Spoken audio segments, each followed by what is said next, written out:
This audio is for educational purposes only. I hope this will add light to your journey. Please share this audio to your loved ones, family and friends. Thank you.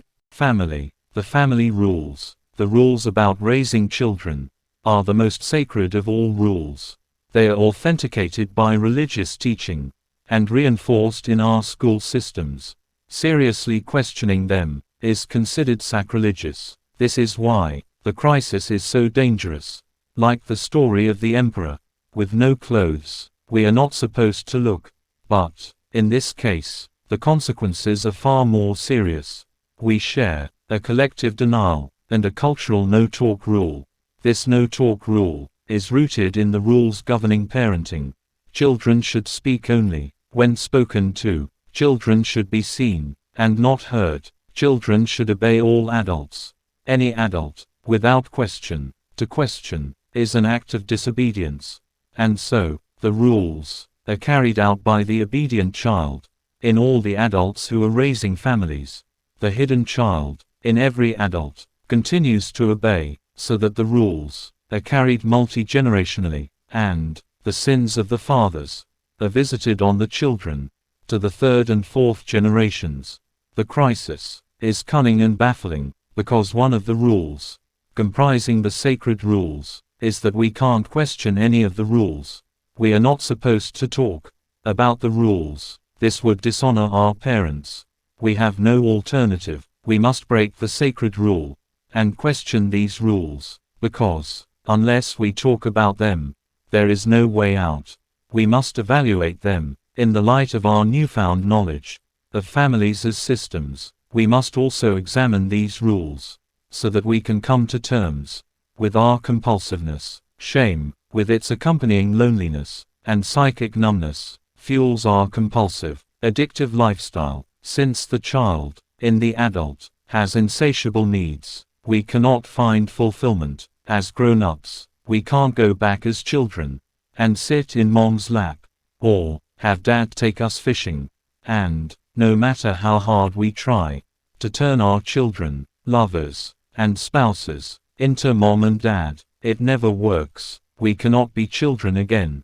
No matter how many times we fill the cup, we still want more. Shame fuels compulsivity, and compulsivity is the black plague of our time. We are driven. We want more money, more sex, more food, more booze, more drugs, more adrenaline rush, more entertainment, more possessions, more ecstasy. Like a starving person, even more of everything does not satiate us. Our diseases permeate everyday life. Our troubles are focused on what we eat, what we drink, how we work, how we sleep, how we are intimate, how we have orgasm, how we play, how we worship. We stay so busy and distracted that we never feel how lonely, hurt, mad, and sad we really are. Our compulsivities cover up a lost city, a place deep inside of us, where a child hides in the ruins.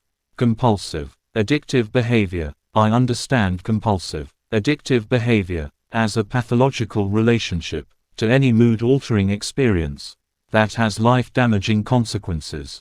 Such a definition helps us move from our stereotypical pictures of the dives and back alleys of drug and alcohol addiction to the respectable corporate and religious lives of work and religion addicts.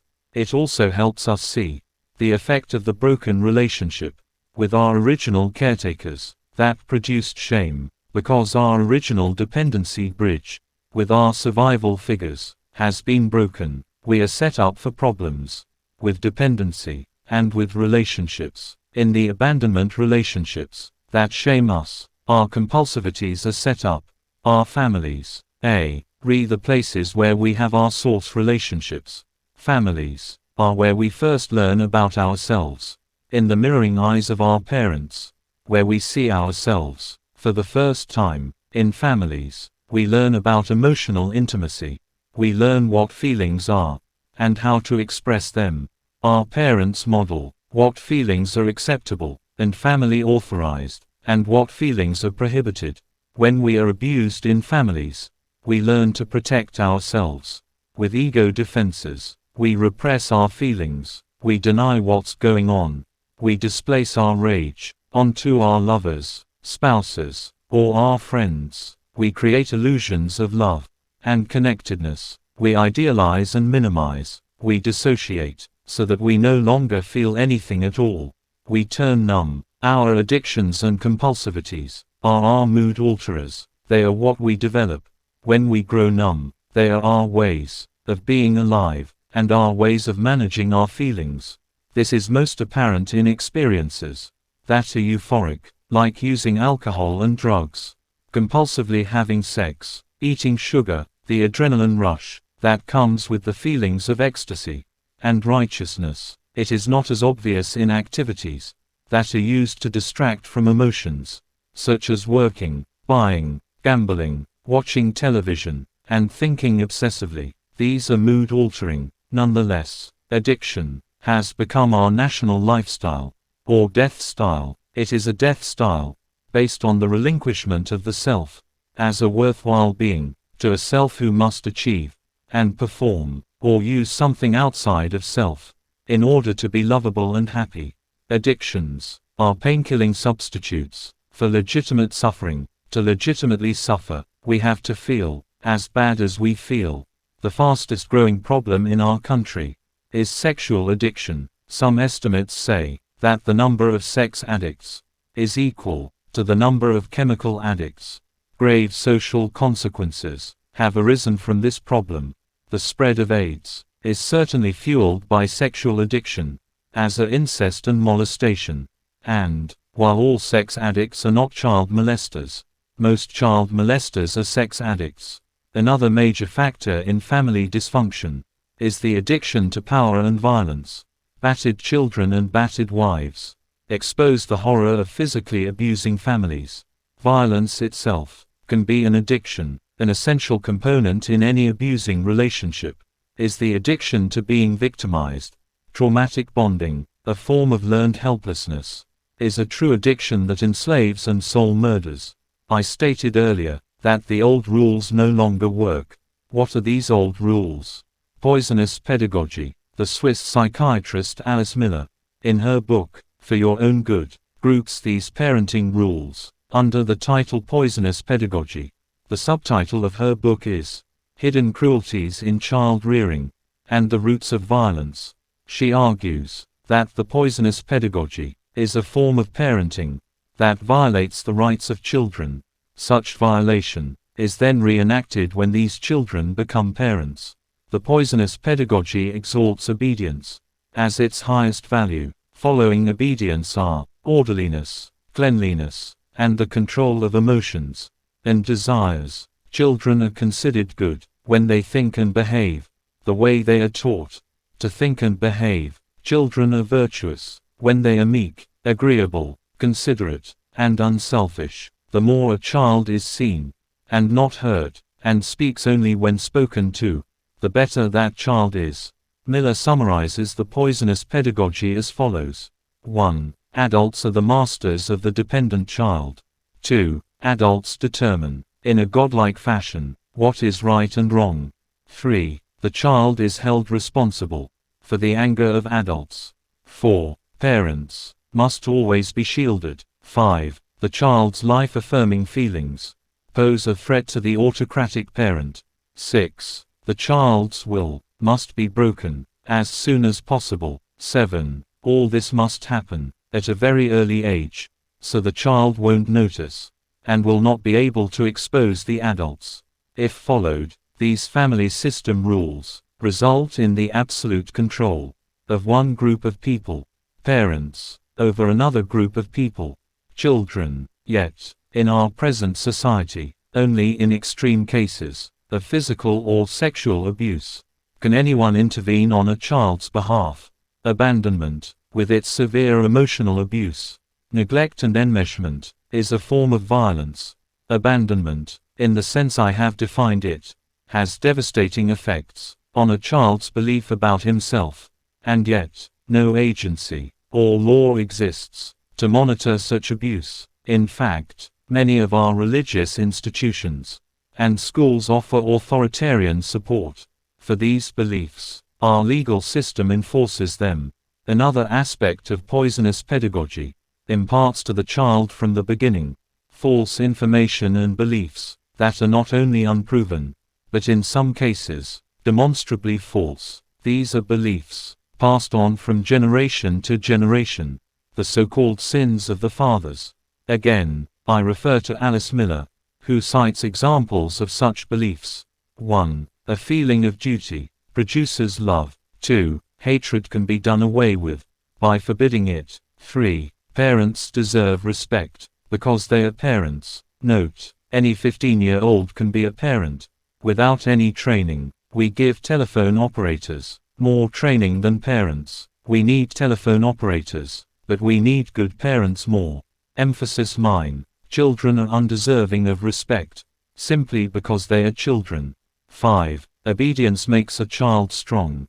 6. A high degree of self-esteem is harmful. 7. A low degree of self-esteem makes a person altruistic. 8. Tenderness, doting, is harmful. 9. Responding to a child's needs is wrong. 10. Severity and coldness toward a child give him a good preparation for life. 11. A pretense of gratitude is better than honest ingratitude. 12. The way you behave is more important than the way you really are. 13. Neither parents nor God would survive being offended. 14. The body is something dirty and disgusting. 15. Strong feelings are harmful. 16. Parents are creatures free of drives and guilt. 17. Parents are always right. Probably no modern parents embody all of the above.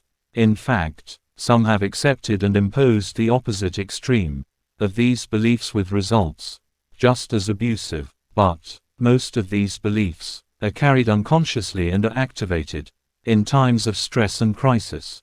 The fact is, parents have little choice about such beliefs until they have worked through and clarified their relationships with their own parents. I referred to this earlier as the problem of adult children.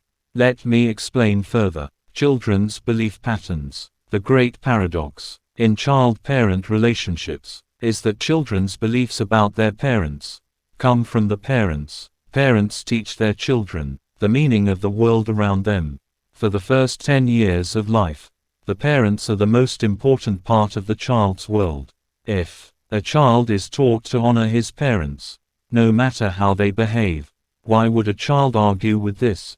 The helpless human infant is the most dependent of all living creatures, and, for the first 8 years of life, according to the cognitive psychologist Jean Piaget, children think non-logically, egocentrically, and magically. You can better understand non-logical thinking by asking a 4-year-old boy who has a brother. If he has a brother, he will probably answer yes, but if you then ask him if his brother has a brother, he will usually either be confused or answer no. An example of egocentric thinking is to stand across from a pre-5-year-old child who knows his right hand from his left. Hold your hands out, and across from him, ask him, which is your right hand and your left hand? As his right hand will be opposite your left hand, he will say that your left hand is your right hand. His mind is immature, and has not yet attained the ability to completely differentiate or separate himself from objects around him. The child projects his own view of the world on everything. His viewpoint is the only viewpoint. Winnie the Pooh has exactly the same feelings the child does. Little matter that Pooh is a toy bear. This egocentricity contains a survival value for the child, as it relates to self-preservation. The magical part of the child's thinking deifies the parents. They are gods, all-powerful, almighty, and all-protecting. No harm can come to the child as long as he has parents. This magical idealization serves to protect the child from the terrors of the night, which are about abandonment, and, to the child, death, the protective deification of the parents.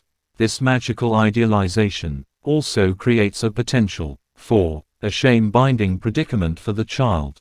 For example, if the parents are abusive and hurt the child through physical, sexual, emotional, or mental pain, the child will assume the blame and make himself bad in order to keep the all-powerful parental protection.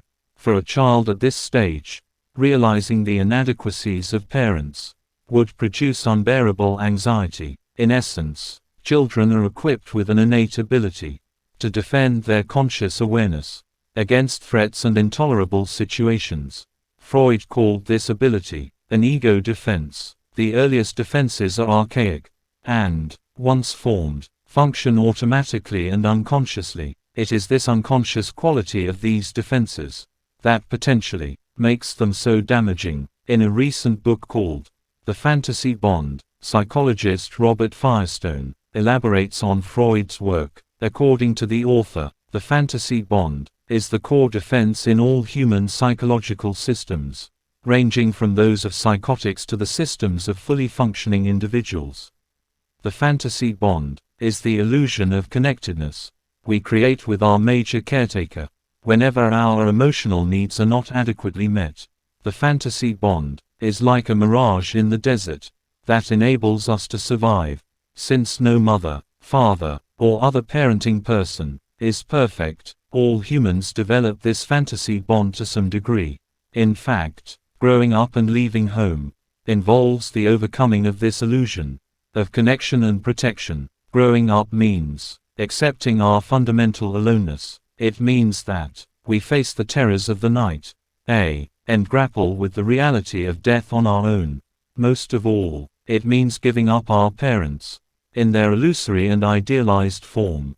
The more emotionally deprived a person has been, the stronger his fantasy bond. And, paradoxical as it sounds, the more a person has been abandoned, the more he tends to cling to and idealize his family and his parents. Idealizing parents also extends to the way they raised you.